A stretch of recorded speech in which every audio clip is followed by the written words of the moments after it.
begin. The circle in the foothills. The foothills breathe. And this morning their breath feels different, for though they have welcomed many circles, they know ours has reached its last gathering, for now. There is sadness here, for we have sat so closely together.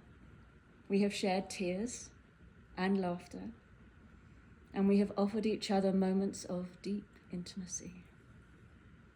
There is joy here, for transformation has happened, and though we will go on our own ways, what we have found will travel within us. This is our last morning of this circle in these foothills. The stones in our pockets are lighter, our laughter is louder, our silence is deeper, and our memory of this gathering is already becoming our legend. We arrived as 13 travellers, 2 guides with their lanterns, a healer with her bottle of raindrops, and 5 comet children with their shepherd. Each of us came carrying stones, not to throw, not to build walls, simply to acknowledge, yes, I have carried burdens. Some stones had names, some were felt more than spoken, and none were judged. And this was our first miracle. Cynthia entered with the dawn, her words silver-edged. The foothills whispered her name, and the moon claimed her as its own. And even the sky leaned close when she asked, is it time to make a new choice? Words stood straighter when Cynthia spoke them. Adam arrived with a grin wide enough to hold the mountains. In one hand, he held his lantern, which is not a euphemism, eh? And in the other hand, he held the void. When someone asked what he found in the void, he lifted his palm and declared in his full authority, fucking nothing.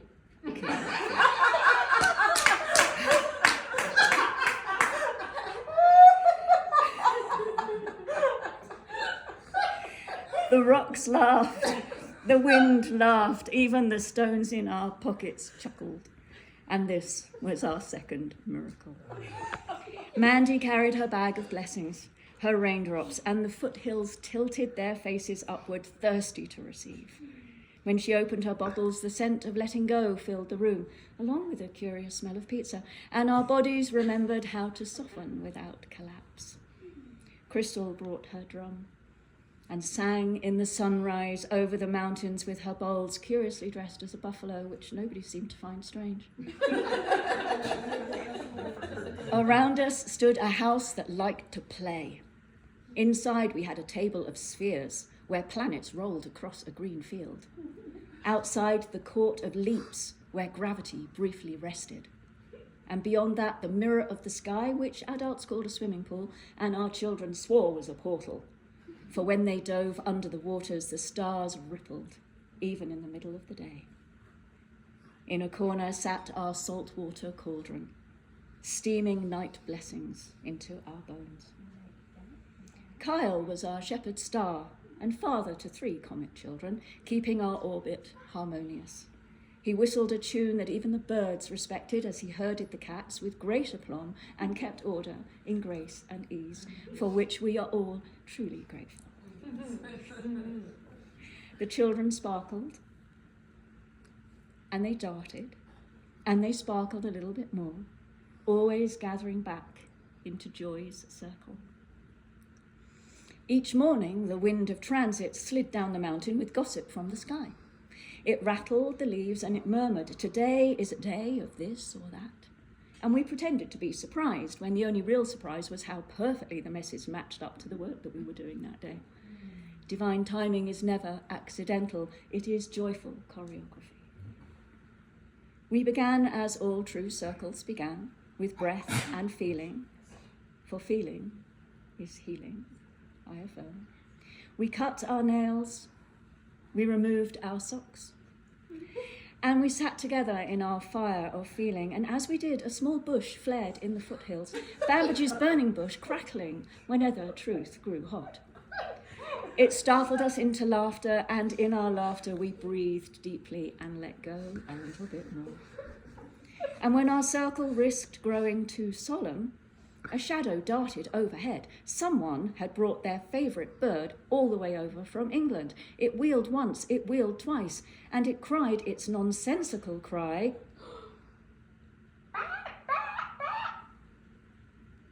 That is not what it does. What happened to booyah? Shall we try that again? Yes, let's try that again. Okay, so a small boy who doesn't know his part came and brought his favourite bird with him from England, which wheeled once and it wheeled twice and it cried its nonsensical cry. Booyah! Thank you, for it was indeed the lesser spotted and almost completely unknown booyah bird whose cry of booyah struck consternation into hearts and minds wherever it went.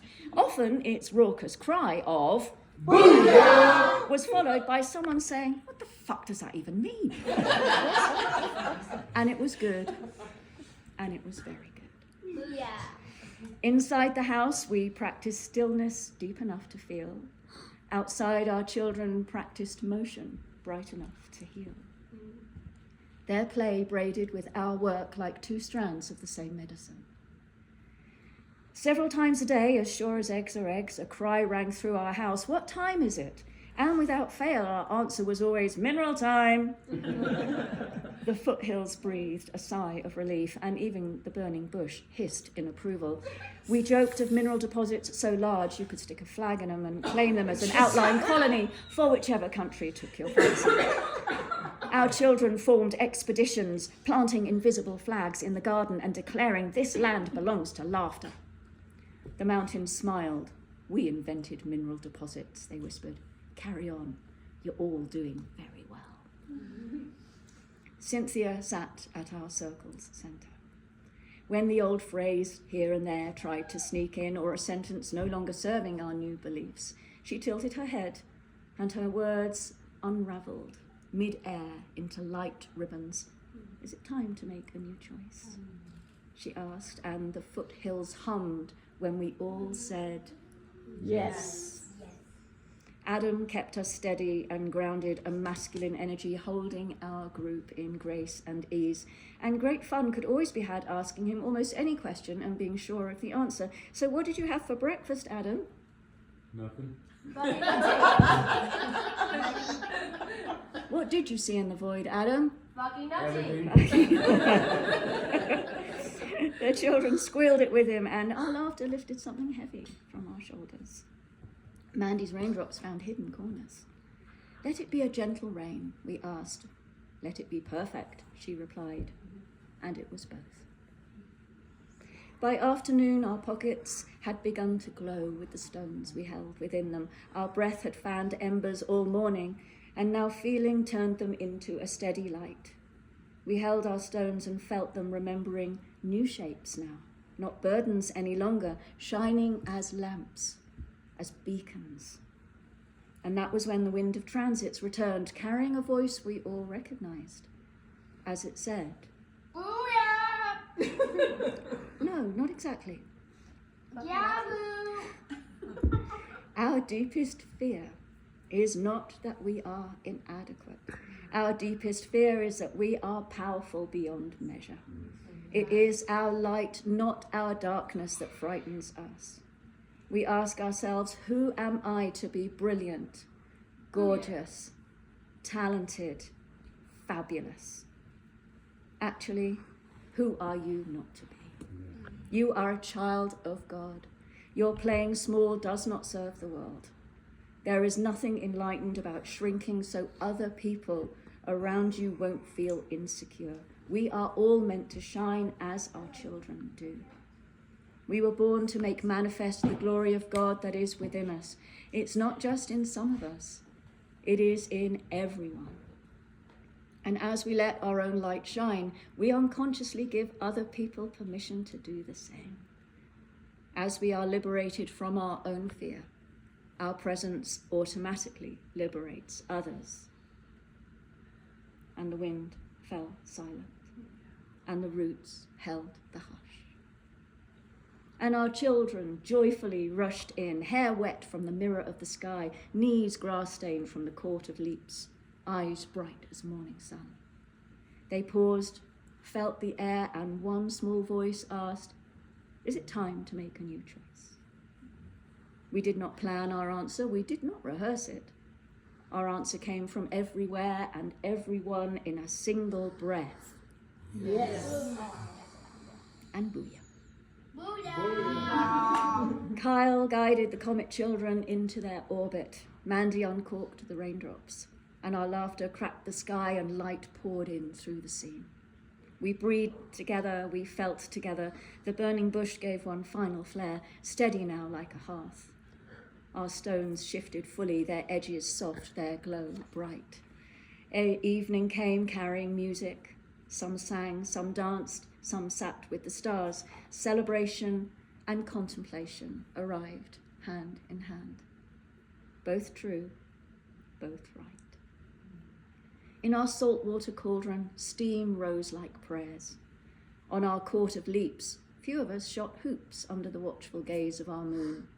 The table of spheres hosted its last cosmic tournament, and the booyah bird wheeled once more overhead, crying, "Booyah!" like joy's own signature. At the door we set down our stones. They glowed like handheld suns, our children placing them along the path, lanterns for tomorrow's feet. When dawn came, the wind of transit circled the house, listening, remembering. The foothills breathed, and we breathed with them. And though we left, the foothills kept threads of us in their grasses. In return, we carried threads of foothill breath in our lungs. And a covenant was made, not by law, but by mutual keeping. We arrived in love, and we leave in love. And if one day you're washing your dishes or waiting at a red light, and you feel warmth in your pocket, reach in and touch your lampstone, which isn't a euphemism, You may hear the wind of transits in your bush, maybe a euphemism. You may feel the hush of our moon goddess whenever a choice stands before you. You may hear a child's laughter echoing, and you may grin a secret grin when anyone whimsically asks what may be found within the void, because you know the answer is Booyah! and booyah, obviously. And the foothills still breathe, and we still breathe with them. And our story keeps shining, and we let it all be okay. Literal grace. Yeah, boo!